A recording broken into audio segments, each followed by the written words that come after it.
দেখো।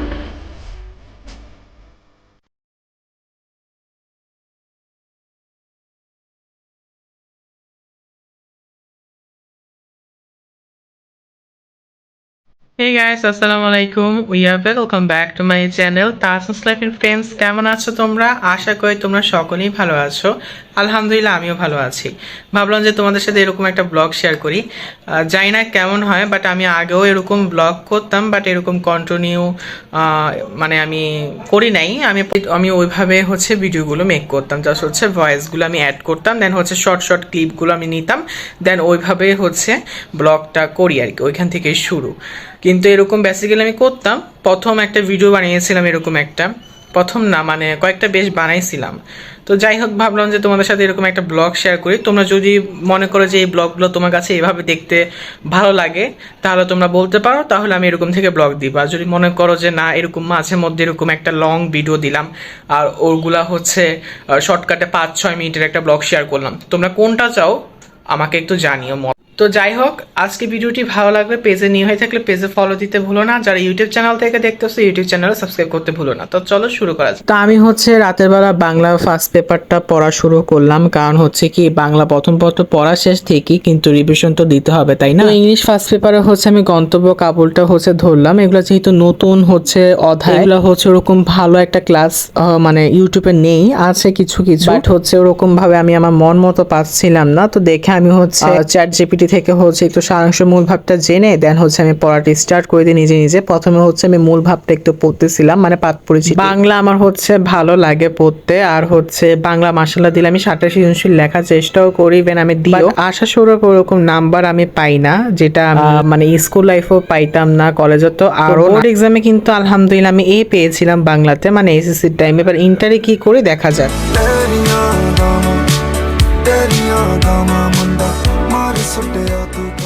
তা আমি এখন হচ্ছে গাইডটা বাইর করতেছি, কারণ হচ্ছে কেমন ধরনের কোশ্চেন আসে সেগুলো একটু দেখবো, যেহেতু আমাদের বোর্ড কোশ্চেন এই চ্যাপ্টারের উপর বেসিক্যালি এখন আর কিছু করার নেই। তো রাতের বেলা হচ্ছে আমার ছোট মামা হচ্ছে রান্না করতেছে বিফ ভুনা, তো ভাবলাম যে তোমাদের সাথে একটু শেয়ার করি। আমার মামার হাতের রান্না কিন্তু অনেক মজা হয় মাশাআল্লাহ, আমার আম্মুর থেকেই কিন্তু রান্না বান্না শিখেছে আর কি। গ্রামে গেলে কিন্তু মামা কিন্তু আমাদেরকে রান্না করে খাওয়ায়, অনেক ভালো লাগে। এটা হচ্ছে আমার এসএসসি লাইফের English first paper, English second paper খাতা, মেইন হচ্ছে এটা রাইটিং পার্টের। তো তোমাদেরকে একটা জিনিস শেয়ার করি, তোমরা অনেকে হয়তো জানো না, এসএসসিতে কিন্তু হ্যাঁ, এসএসসিতে হচ্ছে তোমার, সরি এসএসসি না, ইন্টার হচ্ছে লেটার হচ্ছে 8 নাম্বার, আর হচ্ছে মানে ফার্স্ট পেপারে, আর হচ্ছে সেকেন্ড পেপারে অ্যাপ্লিকেশন বা ইমেল যেটাই আসে ওইটা হচ্ছে 5 নাম্বার। তো অনেকেই মনে করে যে 10 নাম্বার দুইটাই, কিন্তু 10 নাম্বার না, এটা হচ্ছে ফার্স্ট পেপারে হচ্ছে 8 নাম্বার, আর হচ্ছে সেকেন্ড পেপারে হচ্ছে 5 নাম্বার। ওই অনুযায়ী কিন্তু আমাদের লিখতে হবে। আর হচ্ছে আমি হচ্ছে পাবেল ভাইয়া যে বইটা নিয়েছি ওইখানে কিন্তু এটা লেখা আছে, তোমরা যাদের কাছে পাবেল ভাইয়ার বইটা আছে, ভাইয়াটার নাম তুমি জানি না, বাট পাবেল নামেই চিনি। তো যাই হোক, তো ওই ভাইয়ার ভিডিওতে দেখলাম, মানে বইটার মধ্যে দেখলাম যে বইটার মধ্যে হচ্ছে এইটা নাম্বারটাই দেওয়া, এই জন্য এইখান থেকে আমি তোমাদেরকে জানাচ্ছি। এটা আমার কোনো আইডিয়া নেই, আমি জাস্ট ওইটা দেখে তোমাদেরকে বলতেছি আর কি। দ্যাটস ওয়াই হচ্ছে তোমরা অনেকেই বলতেছো যে বেশি বড় করে লিখলে নাম্বার পাবো নাকি, ছোট করে লিখলে তো নাম্বার পাবো না। তো তোমার মেইন কনসেপ্ট গুলো যদি ক্লিয়ার থাকে, সবকিছু মূল ভাব যদি উঠে আসে, তাহলে তুমি নাম্বার পেতে পারো। তো এখানে তোমরা দেখতে পাচ্ছ একটা লেটার লিখেছি আর কি, এটা হচ্ছে তার বাবার কাছে একটা লেটার দিয়েছে আর কি, এসএসসি প্রিপারেশনের একটা লেটার। তো তোমরা যদি মূল ভাবটা দেখো, প্রথমে হচ্ছে ডেট তারিখ, তারপর কাকে পাঠাচ্ছে ডিয়ার দিয়ে।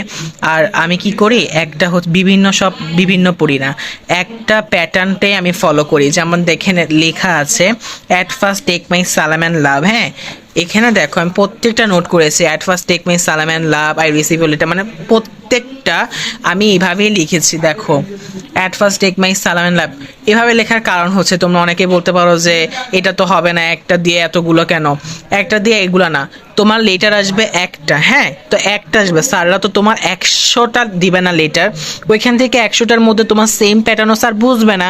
তুমি যদি এই একটা প্যাটার্ন শিখো, যেটাই আসুক না কেন, তোমার বারবার করে অন্য কোনো কিছু মুখস্থ করা লাগতেছে না, হ্যাঁ। তো তো তোমার কি হচ্ছে স্মার্ট ওয়েতে পড়তে থাকো। স্মার্ট ওয়েতে যদি পড়া পারো তাহলে তোমার জন্য অনেক ভালো, টাইমটা অনেক সেভ হবে। তো তোমরা দেখতেই পারতেছো কিন্তু অ্যাট ফার্স্ট টেক মাই সালাম and love, I receive your letter yesterday, I hope you are well, you have wanted to know that about my aim in life. হ্যাঁ, that about my aim in life. তো এই প্রথমে প্যাটার্নটা just তোমার যেটা সাবজেক্টটা চাবে সেটা হচ্ছে তুমি এখানে লিখবা। তো আমার এখানে সাবজেক্টটা ছিল অ্যাম ইন লাইফ সম্পর্কে, তো আমি জাস্ট হচ্ছে about my am in life, about my SSC preparation, about my যেগুলো থাকে না মানে সাবজেক্ট এখানে দিবা। দেন হচ্ছে ভিতরের কাহিনী তুমি তোমার মতো লিখো, ভিতরের কাহিনী তো চেঞ্জ হবে ভাই। তো আমি তো ইংলিশ এভাবে পড়ি, আমি ইংলিশ অনেক সেভ করি রাইটিং পার্টগুলো এভাবে। স্টু রাইটিংগুলো আমি কিন্তু এভাবেই পড়ি। স্টু রাইটিং বলতে হ্যাঁ বেশি বড় করে আমি পড়ি না। স্টু রাইটিংও কিন্তু 8 নাম্বার, হ্যাঁ ফুল সিলেবাসে 8 নাম্বার, শর্ট সিলেবাসেরটা জানি না, আমার জানার দরকারও নেই, কিন্তু ফুল সিলেবাস যারা পরীক্ষা দিব আমরা তাদের হচ্ছে 8 নাম্বার। হ্যাঁ, তো স্টু রাইটিংটা 8 নাম্বার অনুযায়ী তুমি কি 3 পেজ লিখবা? মোটেও না। তোমার সে ধরো তোমার হচ্ছে থার্স্টিকো, এখন পিপাসা একজন কাক, মানে সে পিপাসা অনেক কাতর, একটা কাকের গল্প, আমরা তো অনেক কার্টুন দেখি। তো বেসিক্যালি কি চায়, কাকটা পিপাসায় একদম কাতর। এখন সে একটা গ্রামে সে আকাশ দিয়ে উড়ে যাচ্ছিল, সে একটা মানে সে চারপাশে মানে তাকাচ্ছে যে কোথায় কলসি আছে পানি খাওয়ার জন্য, পাচ্ছে না।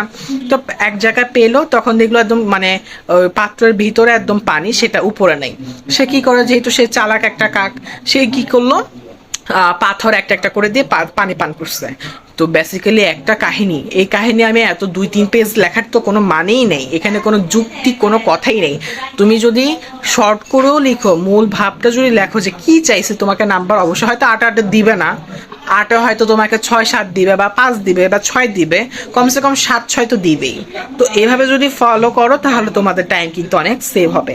আজকে এই পর্যন্তই ভিডিওটি ভালো লাগলে লাইক কমেন্ট করতে ভুলো না, পেজে নিউ হয়ে থাকলে পেজে ফলো দিয়ে দিও। Bye bye, love you all.